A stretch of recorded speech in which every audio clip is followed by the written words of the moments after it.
Excuse me, we're ready, Mayor.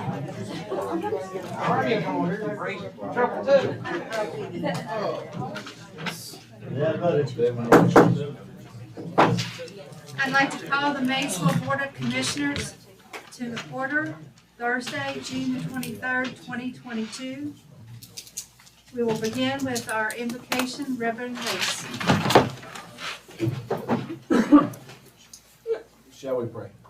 Gracious Father, we come before you, and as we are entering into a busy time of our year and the heat combined, we ask for your mercy. We ask for your hand to be upon us to keep us safe, protect us. Father, we also pray that you give us patience to be able to work with others in the community. Father, we pray that everything that we do here this evening would be to your glory and to the benefit of our community. In Christ's name we pray. Amen. Amen. Thank you, Reverend Mace. Roll call, please. Commissioner Brammer? Yes, ma'am. Commissioner Cartmel?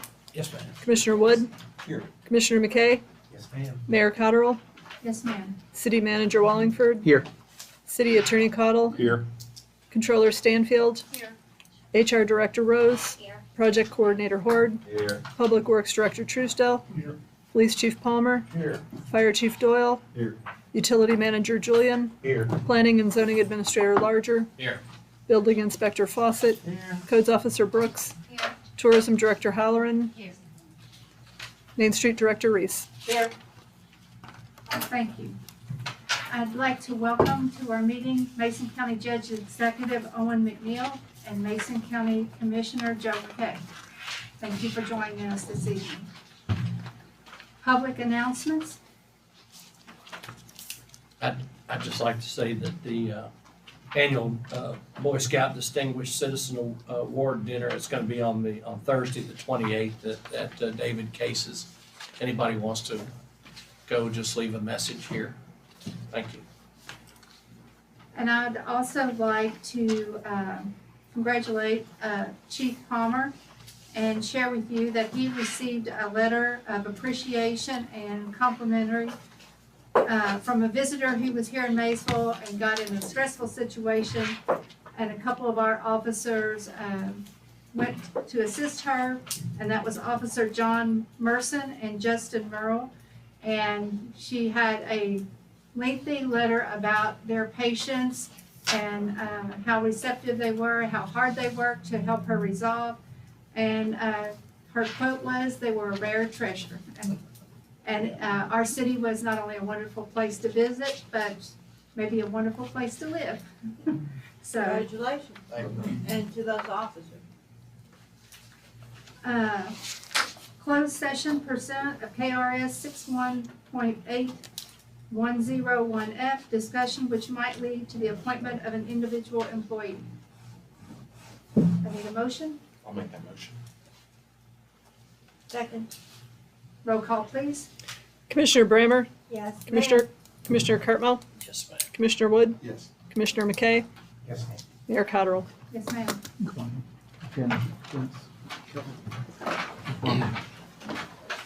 I'll do you first, then you can start. Come on.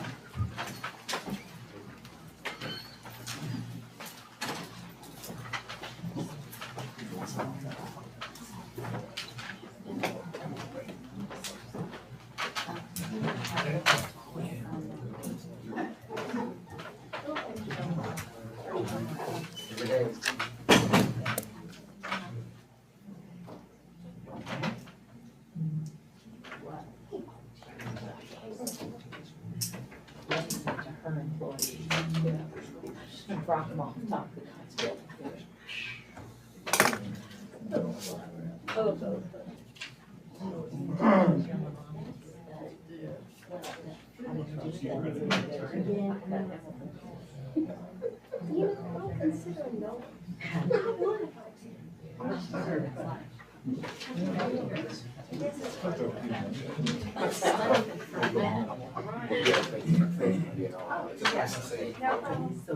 You actually have one.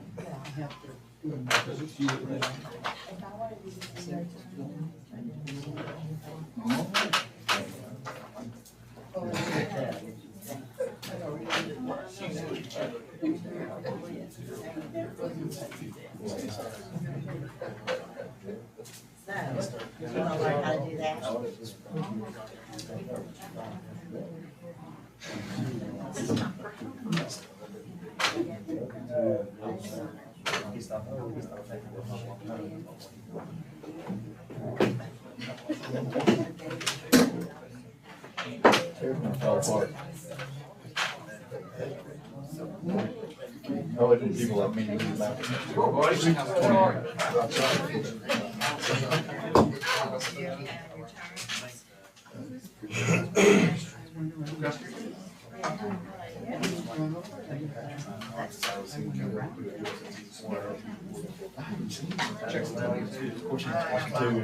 Good. Doing a lot of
That's her.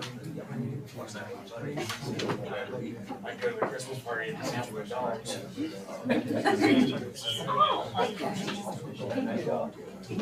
Six of them, and they were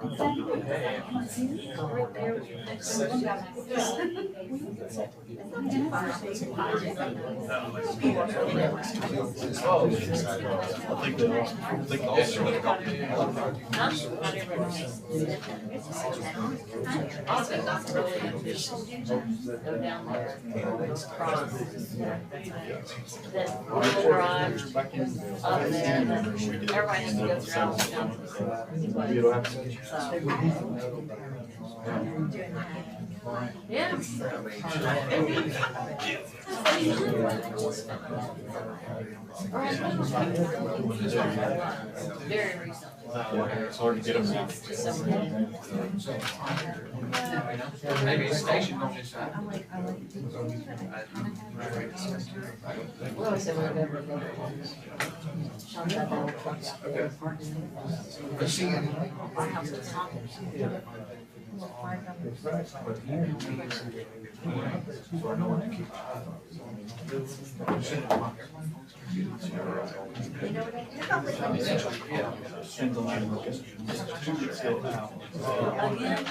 already got one. August. Been out over.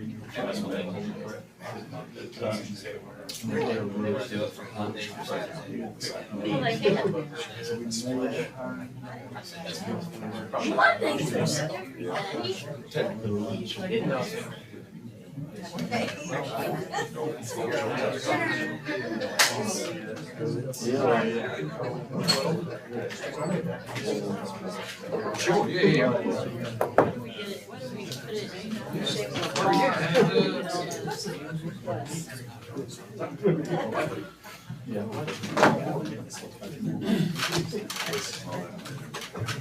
I don't care.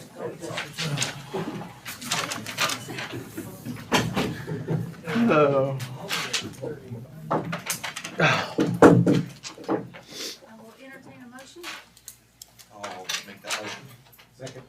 Roll call, please. Commissioner Brammer? Yes, ma'am. Commissioner Cartmel? Yes, ma'am. Commissioner Wood? Yes. Commissioner McKay? Yes, ma'am. Mayor Cottrell? Yes, ma'am. Appointment, Public Works. Dated June 23rd, 2022, I would like to recommend to City Commissioners and Mayor Cottrell of Maysville, Kentucky, that Sean Gilkerson be promoted to full-time employment to the Public Works Department beginning on Friday, July 1, 2022. This date is significant with this department's fiscal budget year 22-23. Mr. Gilkerson has exceeded expectations with his employment and performance since hiring him on May 2nd, 2022. Roll call, please. Commissioner Brammer? Yes, ma'am. Commissioner Cartmel? Yes, ma'am. Commissioner Wood? Yes. Commissioner McKay? Yes. Mayor Cottrell? Yes, ma'am. Utility update, Mark Julian.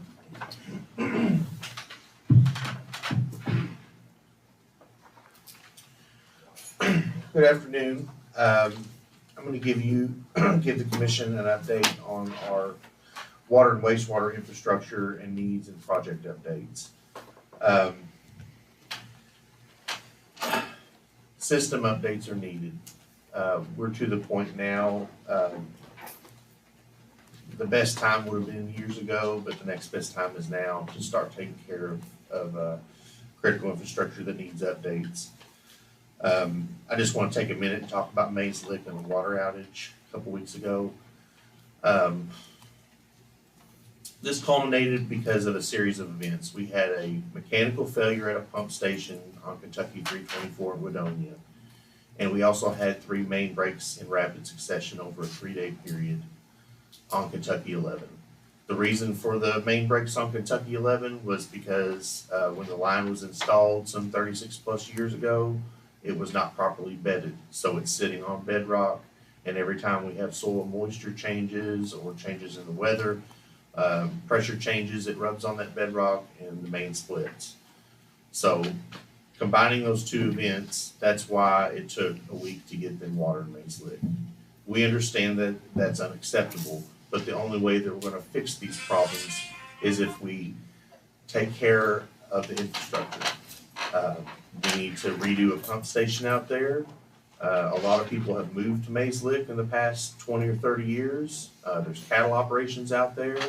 So part of the solution is going to be a new elevated water storage tank out there, a 200,000 gallon elevated tank, a new pump station, and a new feed from US 68 south from Old Washington down to Maysville.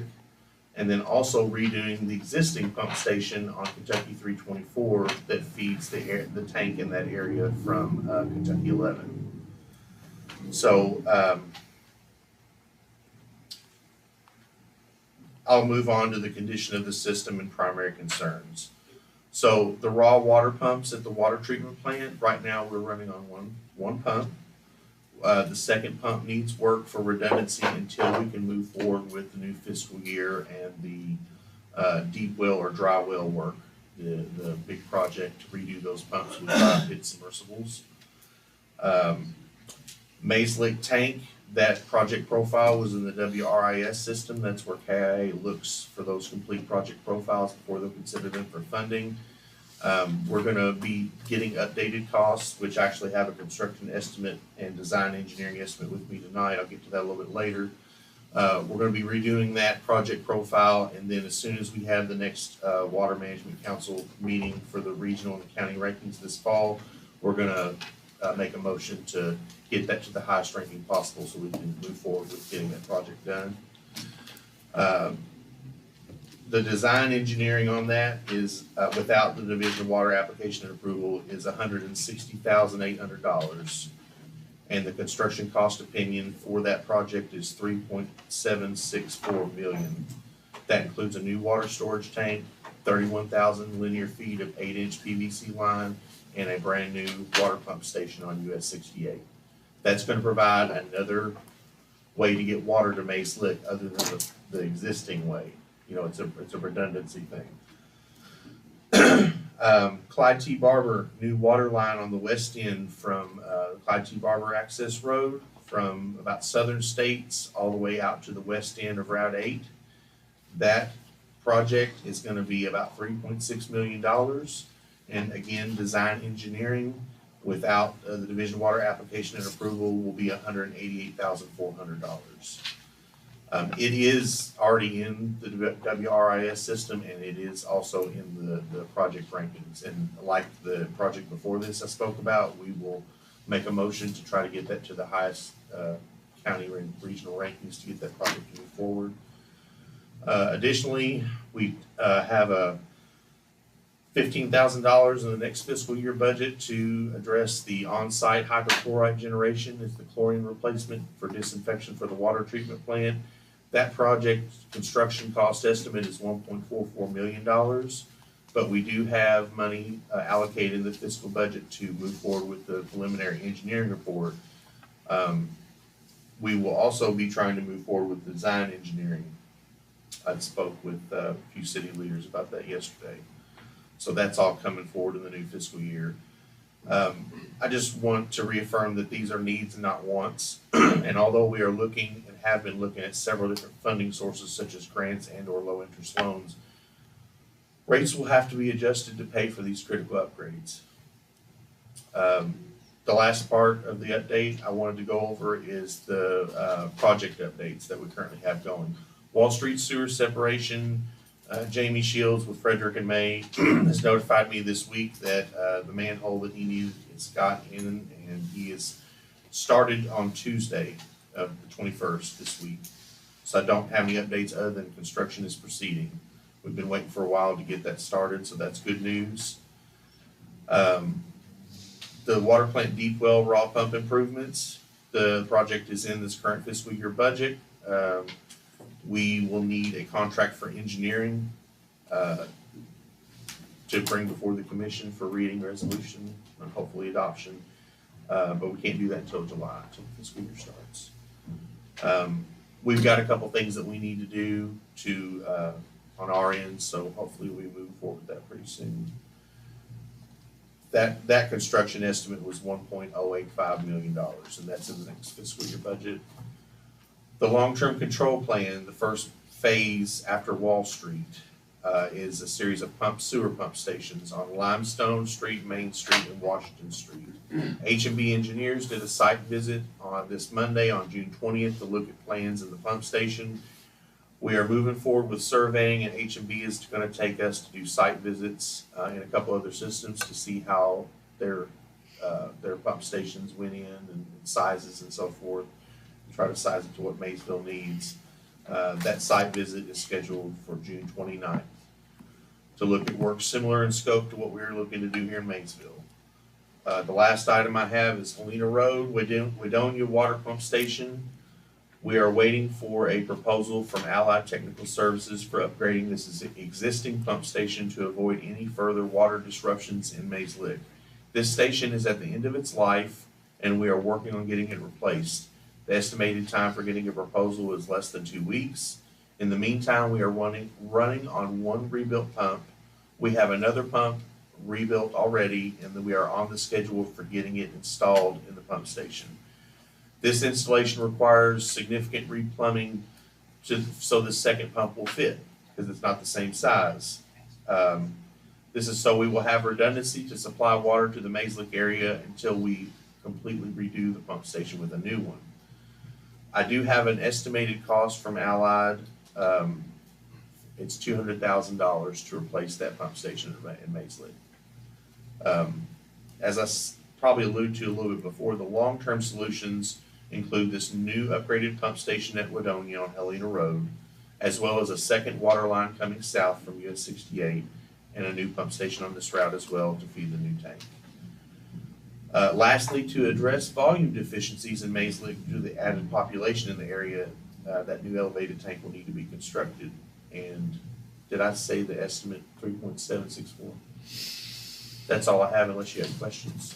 Thank you, Mark. Questions? I do.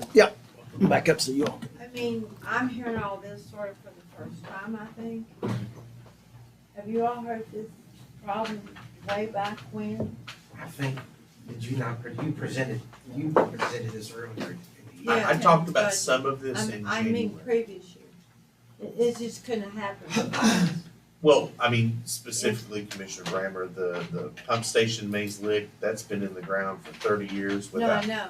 right? Has it been brought before the previous commissions about all I that? don't know. I've only been utility manager for 5 months, I 4 or know. 5 months. I That one understand. hasn't. All this just happened. This just last happened, month. yeah. That in Mays Lake just happened. The tank has been, you know, we were actually funded that with a loan a couple of years ago, but we did not do the tank because of other projects that were going on. But we, you know, we can get funding for that tank through KIA. But with the lines conditions, that whole project needs to be reworked. Is that what you're saying, right? The tank has been rated number 1 or 2 by the council for probably 15 years. And, I mean, KIA, we never just seemed to get it going. It was a money thing. Yeah, we had it ready, but we There had was no- priorities with the long-term control plan, and so we had to shift our That's right. focus over Yeah. to that. Is that Right, So because we're- they weren't offering any forgiveness on Right. those, on that loan that they offered us. Yeah. So we really couldn't fund that at that time. Yeah. With everything else we had going on with finishing the other projects. And just from my information, can that Lewisburg water line, it's transite, isn't it? I mean, I couldn't say which water line you're, Okay, the Referring one to- that breaks all the time, it goes through our farm, goes through my farm. the main distribution main on Kentucky 11 South is a 12-inch PVC. Okay, all right. I mean, to try to put some positive to this, I mean, at least we're looking at trying to do these before it gets any worse. And there is a second round of cleaner water funds that's coming about. We have a meeting with KIA and the Division of Water on the 30th of this month to kind of talk about all these projects. So I hope to be able to give you some better news next commission meeting. Mark, I'm sorry. No, go ahead. I'm glad you brought it up again. but, Yeah. Somebody eventually is gonna have to take the lead and just do it. That has to be done. And I think, and I commend you all for what you did out in that last incident at pumping those water lines, but I mean, it's just gonna have to be done eventually. We can't wait for free money, we can't, we keep waiting Right, for free 'cause that money, can take we a may not long ever get time. it done. Yeah. Right. I mean, if Just the my, pump, just my thoughts. absolutely? yeah, if the pump station needs to be upgraded, we probably need to The other get water a bid out and districts, get going with that. the other water districts have supported us on that project for all, so, I mean, everybody's on board with it. Just if we can get the money to do it. And to kind of answer your question a little more, and you can correct me if I'm wrong, Matt, but historically, at different points, the money was tight. They didn't want to raise rates, and so it just kept pushing on the back burner. And we're at a critical point now where it has to be Oh, I addressed, and we understand have that, to. but I just want everybody else to understand. Understood, it. yes, ma'am. No, I want everybody else to know why it's just being done right now. Understood. And the plan that Mark and Greg did really shined a light on a lot of those. And then all these water main breaks and other issues and pump stations, they shined a brighter light on those issues. And the team is working with the ad district and with state folks and trying to move all this ahead. Like Mark just said, they're not just doing preliminary engineering, but they're doing the project engineering. We're trying to move that forward. So we are, that team is not just pushing it back anymore, trying to get it addressed. And right now, there's probably a few more funds available out there, and we have to be in a position to take advantage of those funds. I agree. Yeah. You're gonna have to, I'm like Victor, you're gonna have to bite the bullet and do it. And especially that pump station that Mark alluded to out there in Wedonia, Exactly. that ball is gonna How long was start. they without water? 3 days? Yeah, it was a Not few without days, water, but that's Yeah. going, that one's gonna move forward. Any other questions for Mark? I'll make a comment without putting anybody on the spot. I think that clean water is the most important function that this city does. You know, if the police go on strike, the sheriffs and the state police will come in. If the fire department goes on strike, we'll have some volunteers. If the road department goes on strike, we can hire contractors to clear snow. We can't hire anybody to provide clean water. And so it's not the sexiest department in the city, but I think it's the most important. So you've got my full support. Thank you. Thank you, Mark. Appreciate it. Thank you, Mark. Thank you. Schedule a special meeting. So a little further down the line, we've got an ordinance amending FY '22 budget because we got our second tranche of ARPA funds. So next week, we'll need a quick 5-minute meeting to do the second reading, so we can get that into probably earlier in the week, wouldn't you say, Penny, so we can get in the paper and get it done? I would say Yeah, Monday, So- Tuesday at noon. so how's your all schedule?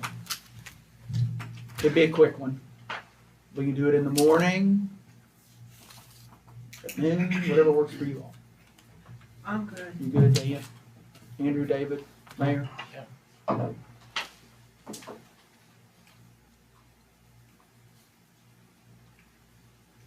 Monday morning? Monday morning. Is that okay? 8:30? Is that all right? Is that okay for you? Okay. Thank you. Penny, is that okay for you? That's fine. You got the lead. You be here? Does that mean I have to send that out tonight? Yes. Probably, yeah. June 27th at 8:30 a.m. Yes. And would you all object to doing that to 9 o'clock? No, 'Cause I don't think so. Is that okay? 9 o'clock, all right with everybody? 9 o'clock, Penny? What day? Monday. Monday. Monday at 9 a.m. Thank you. Dennis, we'll change ours. We'll change our. Okay, thank you. Resolution authorizing KDLA grant contracts 22-41. Resolution authorizing KDLA grant contracts. Be it resolved by the city of Maysville, Kentucky, that the mayor is hereby authorized and directed to execute contracts with Kentucky Department of Libraries and Archives and Data Records Management Services in the amount of $35,283 contingent upon grant funding.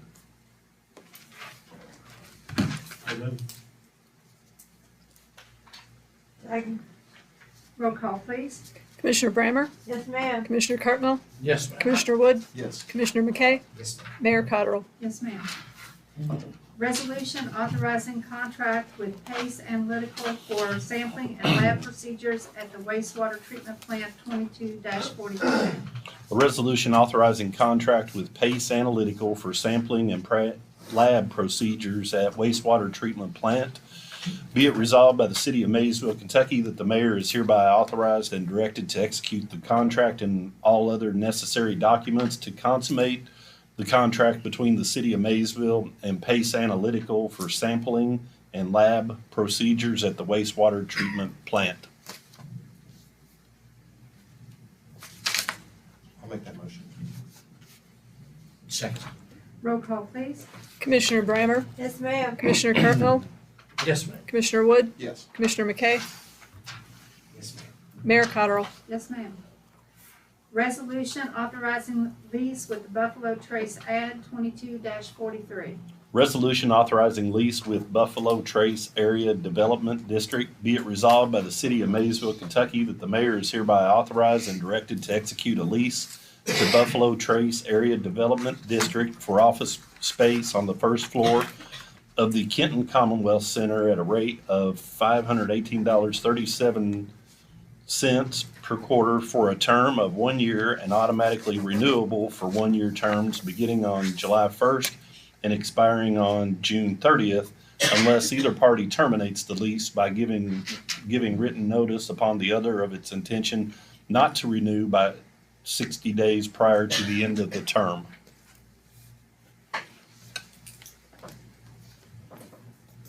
I need a motion. I'll make that motion. Second for discussion. How many, just for the whole floor or just 2 offices? 2 offices. Yeah. That should come in the right side. Think so. It's on that right Yeah. side. 2 offices, yeah. Any other questions or discussion? Roll call, please. Commissioner Brammer? Yes, ma'am. Commissioner Cartmel? Yes, ma'am. Commissioner Wood? Yes. Commissioner McKay? Yes, ma'am. Mayor Cottrell? Yes, ma'am. An ordinance amending the FY 2022 budget, first reading 2206.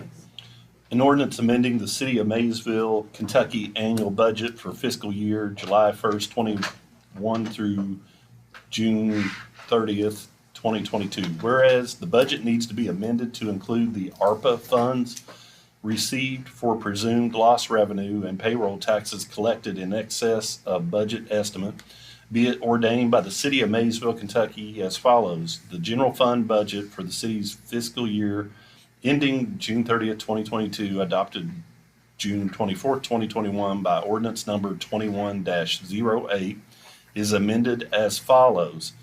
Revenues, intergovernmental revenue, original was $898,000, amended $3,198,000, increase was $2,300,000. Licenses and permits, original was $8,953,825, amended $9,453,825, increase of $500,000.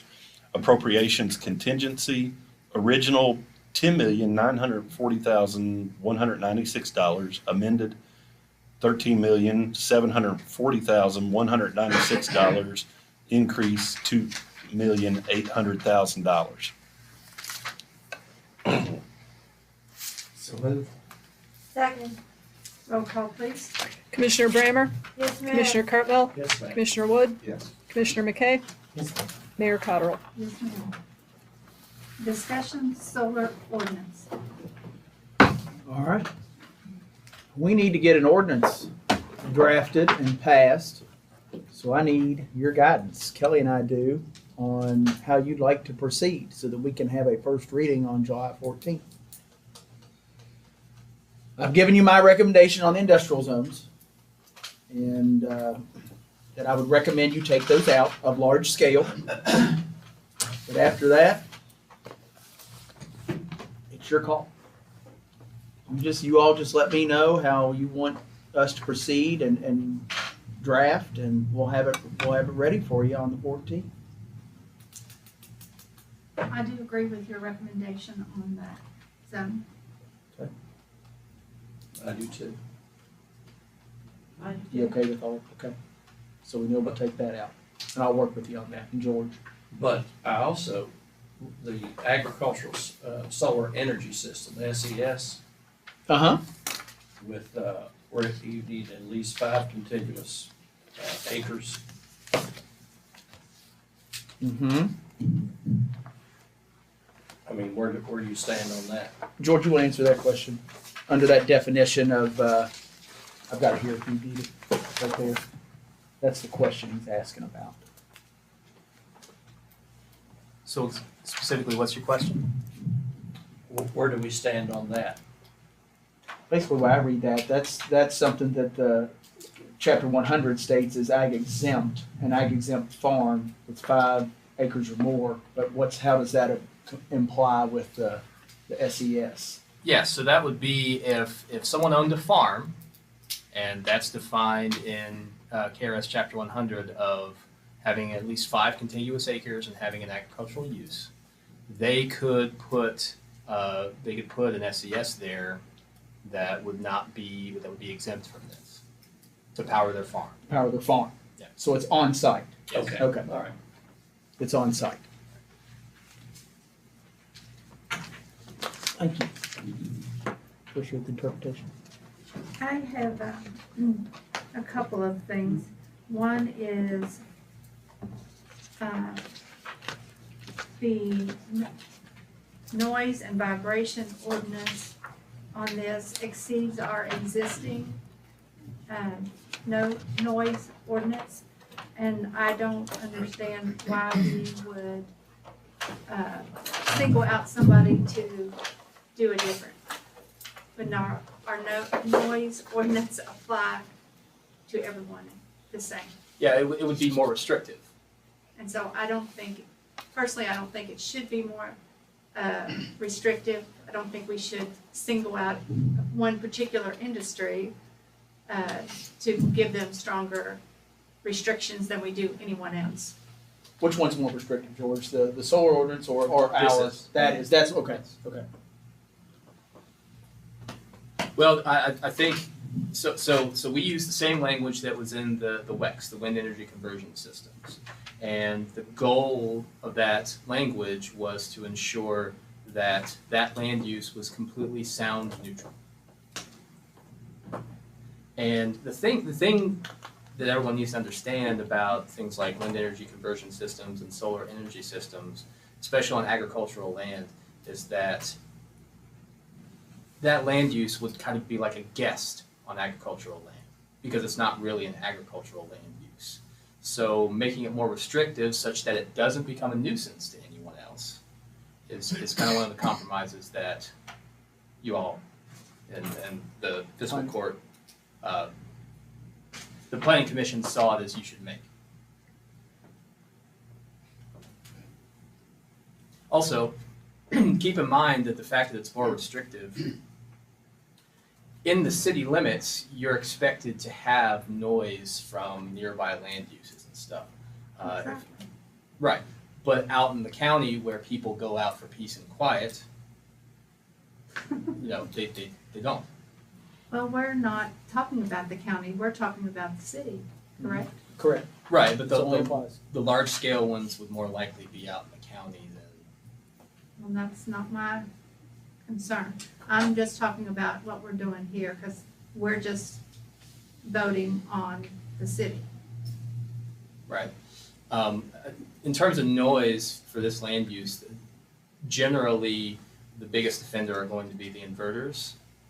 And I've heard them before. They're just like a constant whine, kind of like a transformer on a power line or something like that. It's kind of a nuisance. And I think it's more restrictive in order to avoid that.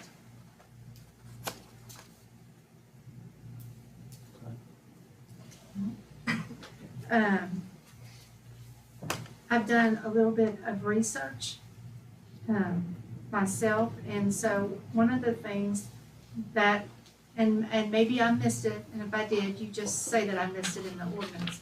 But when you're talking about the design of the solar array of the panels, I think that it should include in this that they must be such that extensive topsoil movement is not required.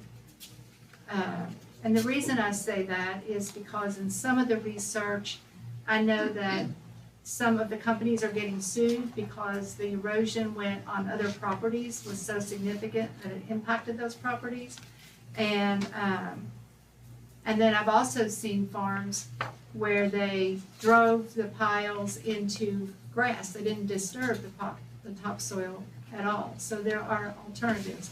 So one suggestion, if it's not already covered in there, is that we include some language about that.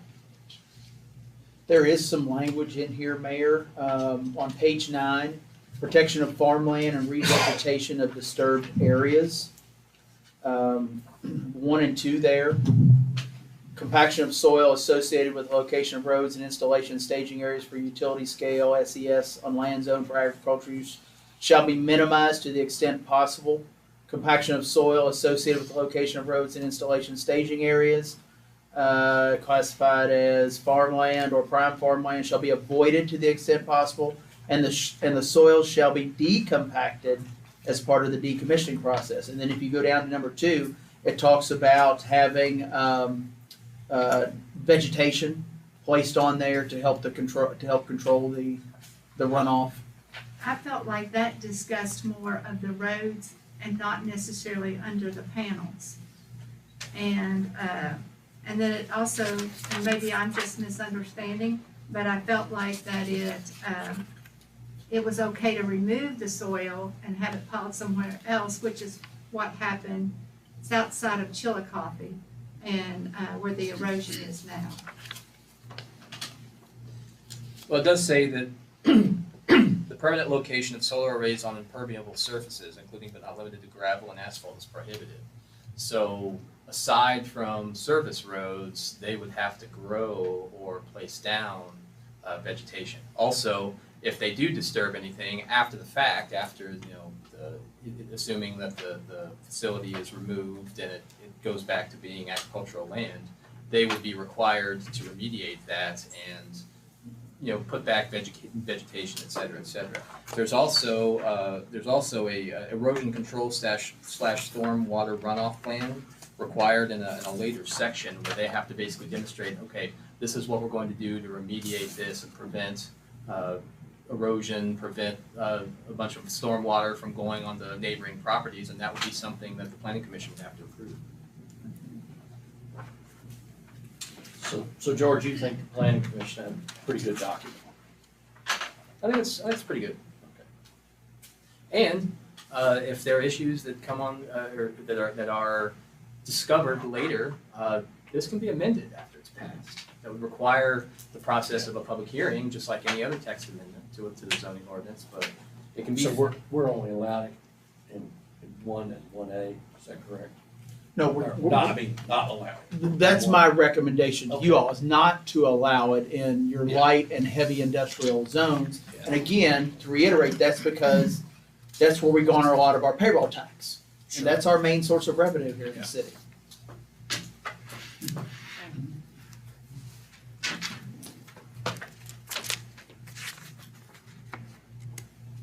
So But my, if some business wanted to, bought some of that land to do produce something, let's say a manufacturer came, we'll use Federal Mogul. Say somebody wants to come and get the Federal Mogul building, and if they wanted to put solar panels behind it to run their manufacturing, would they still be able to do that? they would, Yes. they would, because your large, if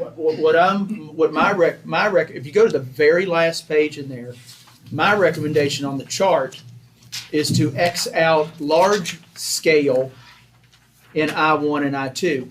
And George, you correct me if I'm wrong, intermediate scale is 2,500 square feet up to 10 acres, correct? And that's where something like that would come into play, to power a facility. And I would even consider it that, that would be just like an accessory use to what they're doing. That wouldn't be their primary land use behind their plant would not be generating electricity. They would just be generating electricity for their own use. Right. So, that's I wouldn't really prohibit that under this ordinance. And your large scale is over 10 acres, correct? So Jerry, it's a question that will be allowed. These recommended setbacks would come into play on that unless we change them here. Correct. Unless you change them here, yes, sir, that is correct. How many, in your estimate, how much land are we talking about in the city? Well, again, I go back to the map that I gave you, Right. and I see, again, potentially 3 pockets. One would be on the, what I would say would be the southeast end of the city limits, which would be around Industrial Park 4, between 11 and the AA. There's some A1 acreage there. Over on the west end of our city limits along the Clyde T. Barber Parkway. And then there's a lesser area on the southern side.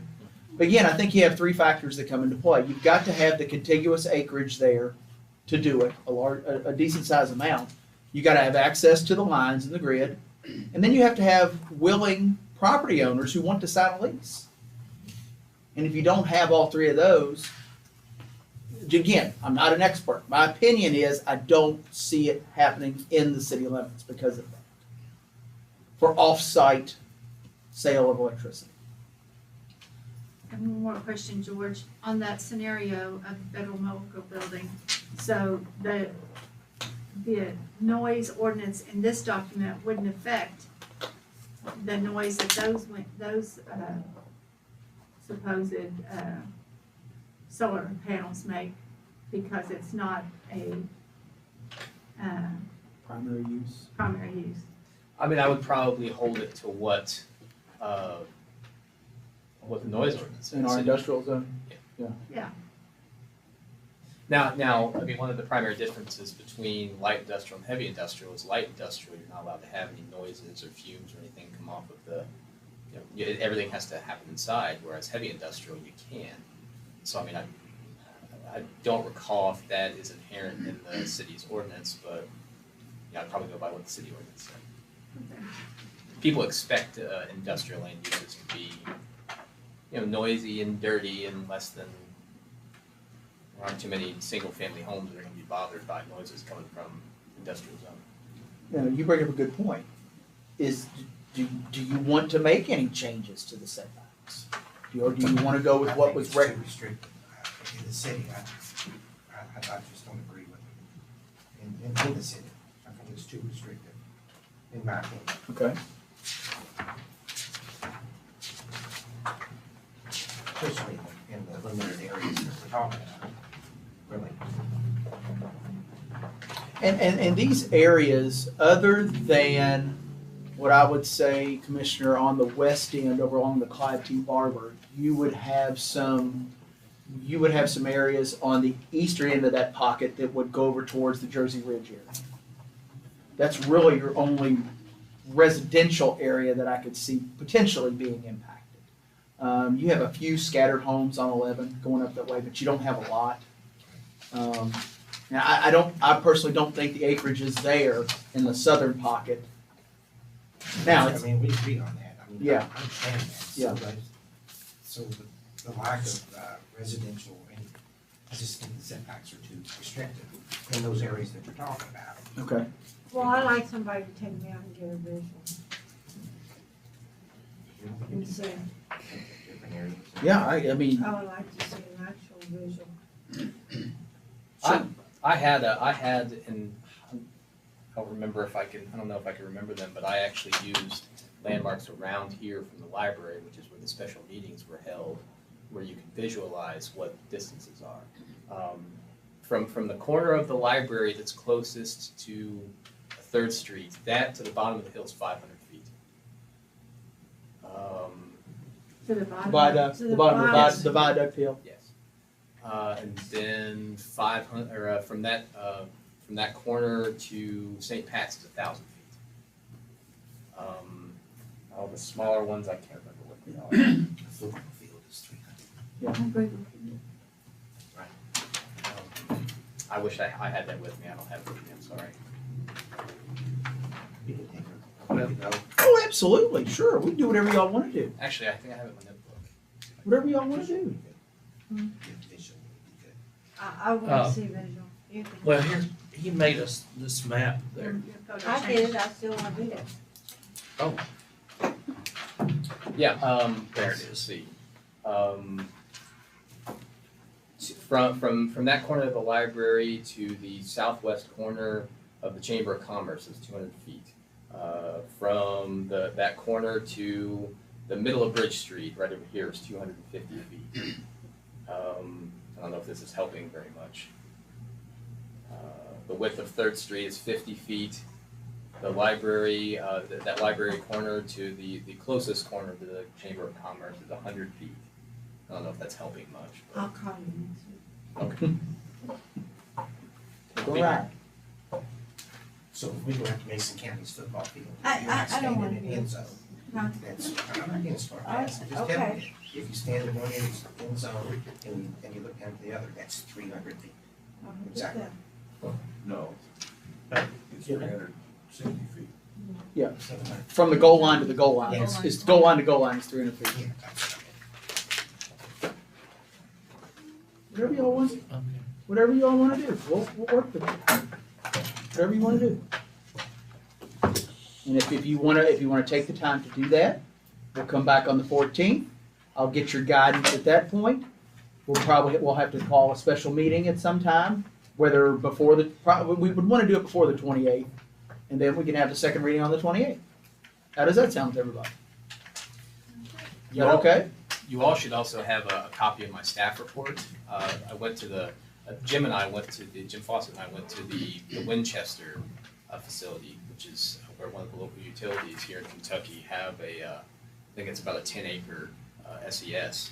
And every 50 feet, from 50 feet to 500 feet, I walked and turned around and took a picture. So that's also a good visualization for you.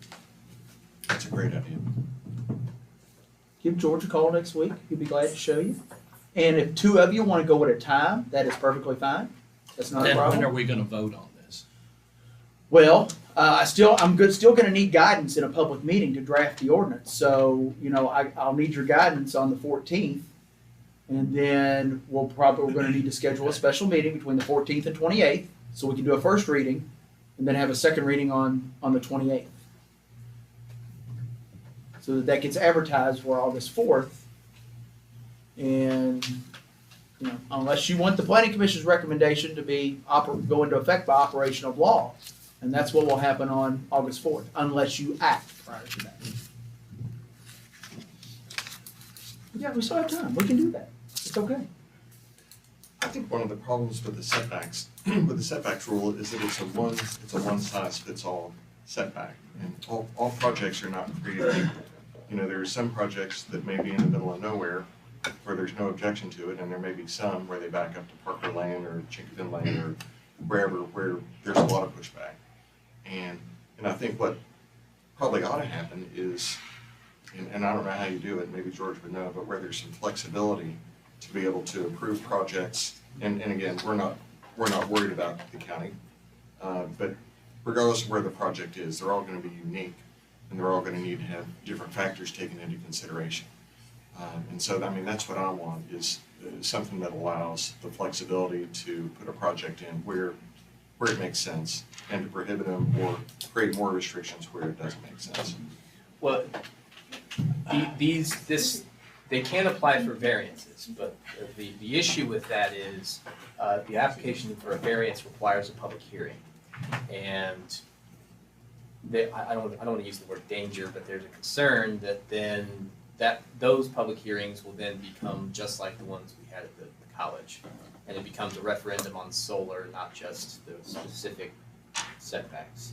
I mean, it's possible for them to apply for variances. Well, to follow up on that though, if you read the statutory language, which, and what's also in our ordinance, in order for the Board of Adjustment to grant a variance, there has to be a valid reason. You can't just grant a variance because there's no objection from the public. A valid reason, and an example I've used before, if a homeowner wants to build a garage and an accessory garage on his property, and there's a septic tank where he wants to put it and would be able to meet his setbacks, he's asking for a variance to move that and reduce those setbacks because that septic tank's in the way. That's a valid reason to grant a variance. Yeah. So, wouldn't you agree? Yeah, true enough. You get variances because you need them, not because you want them. Correct.